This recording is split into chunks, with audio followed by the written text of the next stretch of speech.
स्वागत है आप सभी का जीके जीएस क्लास राजा पाकर में। तो आज हम देखने वाले पृथ्वी से रिलेटेड कुछ प्रश्न। तो पृथ्वी अपने अक्ष पर कितनी झुकती है? तो 23.30 डिग्री। दूसरा क्वेश्चन है, सौर मंडल का एकमात्र ग्रह है जिस पर जीवन है? तो पृथ्वी है। अगला क्वेश्चन है, सौर मंडल के बड़े ग्रहों में पृथ्वी का स्थान कौन सा है? तो 5वां है। पृथ्वी के विषुवतीय व्यास कितना है? तो 12,756 किलोमीटर। इसी तरह ध्रुवीय व्यास 12,714 किलोमीटर है।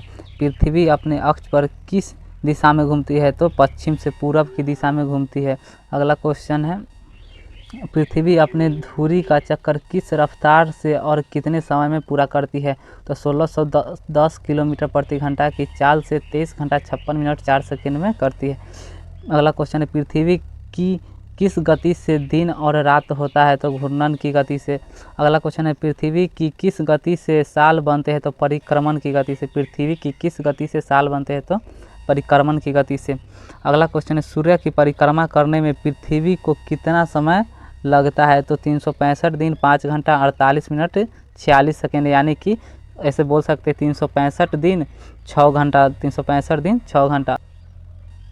तो आइए देखते हैं अगला क्वेश्चन है, पृथ्वी को सूर्य की एक परिक्रमा करने में लगे वक्त को क्या कहते हैं? पृथ्वी को सूर्य की एक परिक्रमा करने में लगे वक्त को क्या कहते हैं? तो सौर वर्ष। अगला क्वेश्चन, प्रत्येक सौर वर्ष या कैलेंडर वर्ष में कितना समय बढ़ जाता है? तो 6 घंटा बढ़ जाता है। अगला क्वेश्चन है, आकार और बनावट की दृष्टि से पृथ्वी किस ग्रह के समान है? तो शुक्र की समान है। पृथ्वी को नीला ग्रह किस कारण कहा जाता है? तो पानी की उपस्थिति के कारण, पृथ्वी पर पानी की उपस्थिति के कारण। अगला क्वेश्चन, सूर्य के बाद पृथ्वी का सबसे निकट तारा कौन सा है? तो प्रोक्सिमा सेंचुरी। तो अगला क्वेश्चन है, पृथ्वी का एकमात्र उपग्रह कौन सा है? तो चंद्रमा। पृथ्वी का एकमात्र उपग्रह कौन सा है? तो इसका सही आंसर होगा चंद्रमा।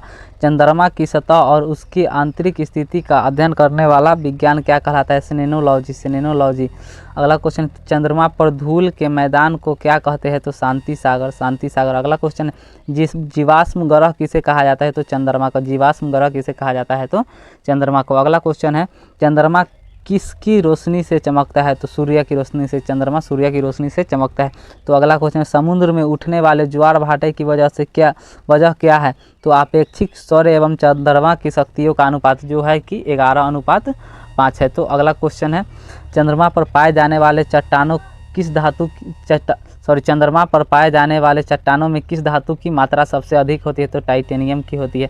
पृथ्वी से चंद्रमा का कितना प्रतिशत भाग दिखाई देता है? तो 57%। चंद्रमा धरती की परिक्रमा एवं घूर्णन कितने दिनों में करता है? तो 27 दिन 8 घंटे में करता है। अगला क्वेश्चन, चंद्रमा का सबसे ऊंचा पर्वत कौन सा है? तो लिवनिटज पर्वत। अगला क्वेश्चन है, चंद्रमा पर सबसे पहले पहुंचने वाले अंतरिक्ष यात्री कौन थे? तो नील आर्मस्ट्रांग एवं सर एल्ड्रिन। अगला क्वेश्चन, चंद्रमा पर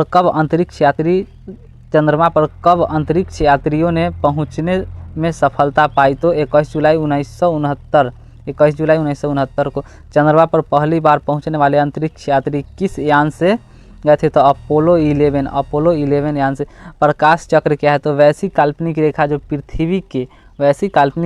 पृथ्वी के प्रकाशित और अप्रकाशित हिस्सों को बांटती है उसे प्रकाश चक्र कहते हैं। एक बार फिर से सुनिएगा, प्रकाश चक्र क्या है? तो वैसी काल्पनिक रेखा जो पृथ्वी के प्रकाशित और अप्रकाशित हिस्सों को बांटती है उसे प्रकाश चक्र कहते हैं। अगला क्वेश्चन है, पृथ्वी के परिभ्रमण की दिशा क्या है? तो पश्चिम से पूरब की। और पृथ्वी के परिभ्रमण की दिशा क्या है? तो पश्चिम से पूरब की।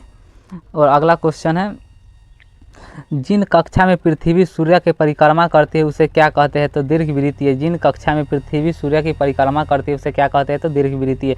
अगला क्वेश्चन है, एप्साइड रेखा क्या है? तो उपसौरिक एवं अपसौरिक को मिलाने वाली काल्पनिक रेखा सूर्य के केंद्र से गुजरती है, इसे एप्साइड रेखा कहते हैं।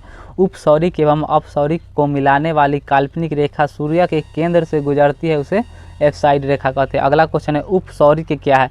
3 जनवरी को सूर्य और पृथ्वी के बीच की दूरी कम हो जाती है उसे उपसौरिक कहते हैं।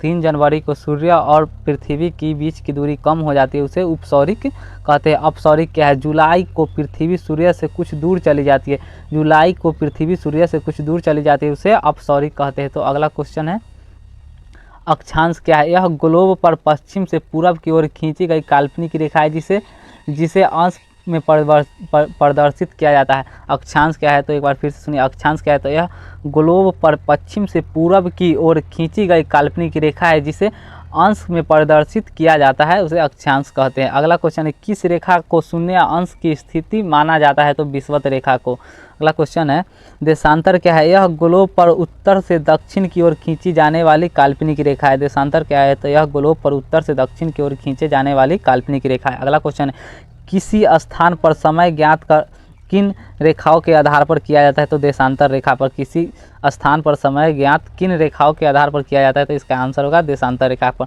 अगला क्वेश्चन है दो देशांतर रेखाओं के बीच को दूरी को क्या कहते हैं? तो गोरे कहते हैं। दो देशांतर रेखाओं के बीच की दूरी को गोरे कहते हैं। तो आइए अगला क्वेश्चन देखते हैं। सूर्य ग्रहण क्या है? जब कभी दिन के समय सूर्य तथा पृथ्वी के बीच चंद्रमा आ जाता है और सूर्य की चमकती सतह चंद्रमा की वजह से दिखाई नहीं पड़ती है उसे सूर्य ग्रहण कहते हैं। फिर से एक बार सुनिएगा, सूर्य ग्रहण क्या है? जब कभी दिन के समय सूर्य तथा पृथ्वी के बीच चंद्रमा आ जाता है और सूर्य की चमकती सतह चंद्रमा की वजह से दिखाई नहीं पड़ती है इसे सूर्य ग्रहण कहते हैं। अगला क्वेश्चन है पूर्ण सूर्य ग्रहण किस दिन होता है? तो अमावस्या के दिन होता है, अमावस्या के दिन। चंद्र ग्रहण क्या है? जब सूर्य और चंद्रमा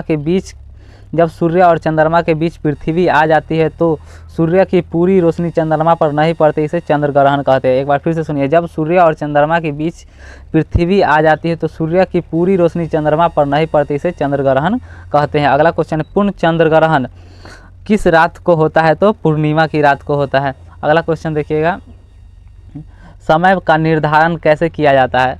अगला क्वेश्चन है समय का निर्धारण कैसे किया जाता है? एक देशांतर के अंतर होने पर समय के 4 मिनट का अंतर होता है। चूँकि पृथ्वी पश्चिम से पूरब की ओर घूमती है इसलिए पूरब की ओर बढ़ने पर प्रत्येक देशांतर पर 4 मिनट बढ़ जाता है और पश्चिम जाने में प्रत्येक देशांतर पर 4 मिनट घट जाता है। अगला क्वेश्चन है अंतर्राष्ट्रीय तिथि रेखा क्या है? तो 180 डिग्री देशांतर को अंतर्राष्ट्रीय तिथि रेखा कहते हैं। एक बार फिर से अंतर्राष्ट्रीय तिथि रेखा क्या है? तो 180 डिग्री देशांतर को अंतर्राष्ट्रीय तिथि रेखा कहते हैं। अगर वीडियो अच्छा लगा होगा तो वीडियो को लाइक करें और चैनल को सब्सक्राइब करें और दोस्तों में शेयर करें। वीडियो देखने के लिए धन्यवाद।